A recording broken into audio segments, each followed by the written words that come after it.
যেমন কুকুর জাহান্নামের কুত্তা তেমন মুগুর ঠিক আছে, মেরেছে আমার ভাই আব্বাস। জাহান্নামের কুকুর যে এই ফতোয়াটা দিয়েছে তার নামও আব্বাস, আর আমাদের পশ্চিমবাংলায় যে এই ফতোয়াটা দিয়েছে তার নামও আব্বাস।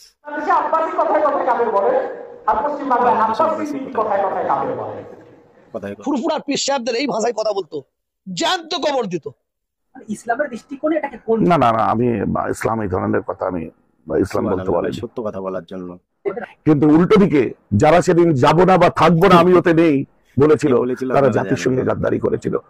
ধর্মকে ঢাল বানিয়ে রাজনীতি করা, এইটার কথা আমি বলছি।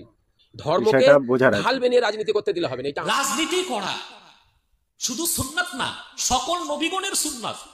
আমার অর্থনীতি, সমাজনীতি, রাজনীতি এগুলি হবে আমার নিজের চিন্তা মতো। এই চিন্তা যারা করেন তারা মুসলমান নন, মুসলমান নন, মুসলমান নন, অবশ্যই মুনাফিক। কে জান্নাতে যাবে আর কে জাহান্নামে যাবে এটা একমাত্র জানেন কে?